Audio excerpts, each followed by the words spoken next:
maaari po ba makapagtanong sa ating mahal na saksi? Opo, Your Honor. Maaari Opo. po. Ang una ko pong katanungan sana ay taga saan po kayo na lugar, na probinsya? Tacloban, sir. Tacloban. Tacloban City, Opo. sir. Kayo po ngayon ay Regional Director ng NBI sa BARM. Yes, sir. Opo. Yun po ba ay isang promosyon para sa inyo na madala sa BARM? Dahil totoo po ba na kayo ang tinatawag na Golden Boy ngayon sa NBI? I cannot comment on that po, Your Honor. Kasi po ang Nasa BARM po ako. Wala ho ako ngayon sa main office, sir. promotion po ba yun? Yung napunta kayo sa BARM? Balita ko po kasi ilang beses na kayo na-promote sa NBI. 12 years na po kayo no, sa NBI. Yes, sir. Opo. Ilang beses na po kayo na-promote? Since na pumasok ko ako sa NBI, Opo. sir, from investigation 1, 2, 3 noong 2015, 2016. Well, nung mula ko na pumasok ako sa academy, from investigation 1 hanggang ngayon sa regional director, sir. Ilang beses po yun? Sa isang taon po Sa isang taon? Anong taon po, sir, ang tinutukoy nyo? Bago po kayo napunta sa BARM. Bago ho ako napunta sa BARM, regional director po ako ng Mimaropa, May Maropa. Region 4B, sir. Opo. Kayo po ba ang pumili sa BARM? Na Hindi kayo po, sir. mapunta? In the exigency of service, doon po kami nilalagay kung ano ang tingin ng direktor na makakatulong kami sa bureau. Bakit po kaya naisip ng direktor na sa BARM po kayo? Kayo po ba ay may kaalaman sa Islam? Hindi ko po alam kung ano ang naging basis ng direktor, pero Kayo po mismo. Ang BARM po kasi is Muslim Mindanao. Yes, Your Honor. Opo. Meron po kayong kaalaman sa Islam? In terms of what do you mean kaalaman, sir? Yung Sa religion po ng Islam kasi Muslim Mindanao. So ibig sabihin, so kahit basic po siguro ng Islam, no? Yes, sir. Kahit naman ho sino pwedeng i-assign kahit saang regional office dito sa Pilipinas. Di ba po parang Regional autonomy ang autonomous region ng Muslim Mindanao. So kailangan man siguro kahit paano meron kayong kaalaman sa Islam. Konti siguro, sir. Ano po yung konti na yun? Well, isa po akong Kristiyano at hindi ko ho malalaman yung kabuuan ng Siguro po dapat meron kayong basic din na knowledge ng Islam, ano? So pangalawang tanong po, okay na po yun. Ang pangalawang tanong po, meron po ba kayong, sa tagal nyo po, sa NBI, 12 years, meron po ba kayong na-encounter na kaso ninyo sa NBI? Kayo po mismo na-filean ng kaso? Your Honor, normal ho sa mga NBI agents na makakasuhan, in fact maging sa sinumang law enforcement agency. That's the price we pay for doing our job and for protecting the country. As a matter of fact, in the NBI, Your Honor, we avoid the noise. We just finish the job. So sir. ano po yan? Yes? Yes po yan? Yung sagot nyo? Yes? Normal ho yan yun sa amin. So yes po? Attorney Loto, kindly answer the question. Yes, sir. Oh yes. Ano pong, pwede po bang malaman kung ano pong mga naikaso sa inyo? Well, wala ho pa akong natanggap na official case galing sa ombudsman, pero may nakita na ho akong complaint na binigay sa akin from NBI. Hindi ko na ho maalala yung sa case na yan. Pero nung chinek po namin yung case na yan, Your Honor, sabi ko doon sa mga kasama ko, tingnan nyo nga yung validity at authenticity ng case na to. Pinuntahan ho namin yung nagnotaryo, at So, yung meron Makati po, no? Court yun. Yung Makati Court, nag-issue ho ng certification na fake yung notary diyan sa reklamo na yan. So sabi ko, huwag nyo nang pansinin, marami tayong trabaho. Kung fake yung notaryo na yan, mere scrap of paper yan. Huwag na nating pansinin. Although, nag-aantay po ako, Your Honor, na mag-notify sa akin ng OMB kasi sasagutin po namin na eto ho ang nakaalap namin, may dalawang Chinese na nagreklamo. Chinek ho namin doon sa BI, yung dalawang Chinese na yan, I think 9 months lang overstay at pinagahanap din ng Ano pong kaso po Bureau of yung Immigration. ipinatong sa inyo? Anong kaso? Hindi ko maalala, Your Honor. Meron ho, may mga kaso ho doon na nakalagay. Pero again, sabi Wala ko po nga, kayong isa kahit maalala na ipinatong sa inyo? if I'm not mistaken, arbitrary detention, may ganun ba? May unlawful arrest? Wala ho sa akin ng record kasi nga, sabi ko nga, nung makita namin na fake yung notary, hindi na ho namin binigyan ng pansin, Your Honor. Kasi napakakapal po nitong hawak ko. Wala akong problema, Your Honor. Sasagutin po namin yan. Apo. Sasagutin ko Hindi niyo po pa yan. po nasagot magmula noong February 29. Kasi wala pa hong official notice galing sa kung anong ahensya. Na nakarating po sa inyo, wala pa. Wala pa ho. Ang nakuha ko lang, yung kopya niyan, siguro may nagpadala sa akin.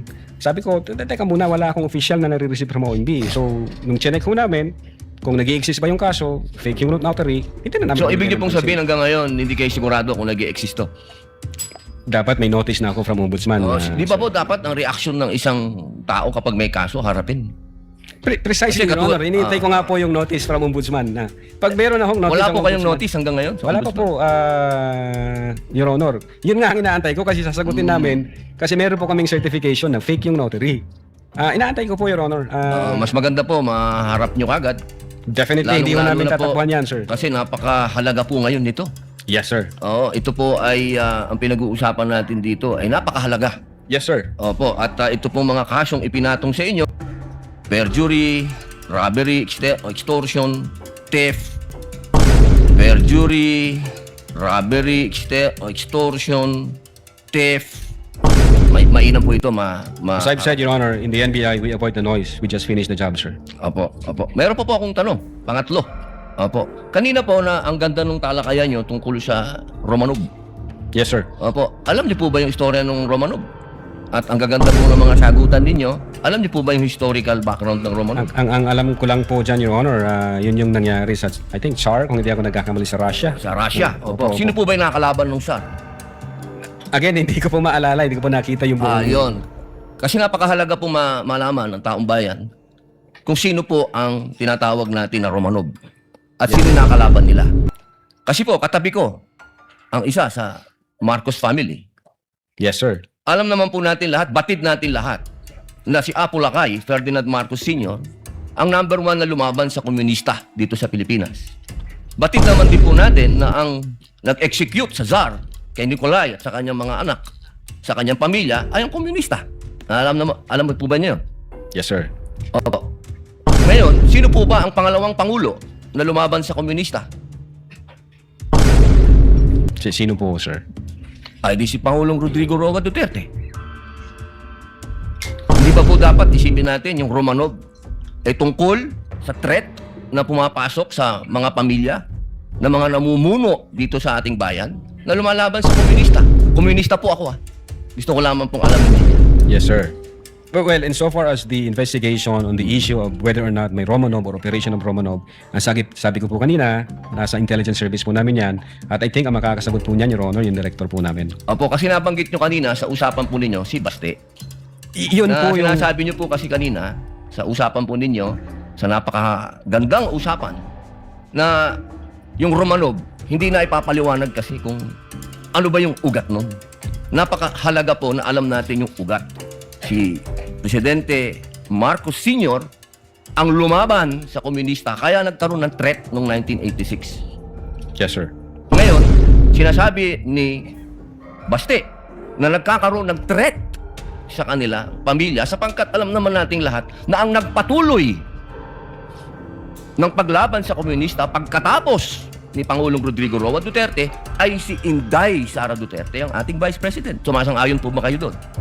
Wala po akong personal knowledge, sir. Ay, bakit po kayo walang personal knowledge? Eh, yun po ang sumunod na assignment ng ating Vice Presidente pagkaupo niya. Siya po ang nag-take over ng NTF-ELCAC. Hindi po alam ng NBI yun. Well, nag-NTFL ka siya, pero yung factual circumstances doon, Factual, wala pa po akong... wala po kayong...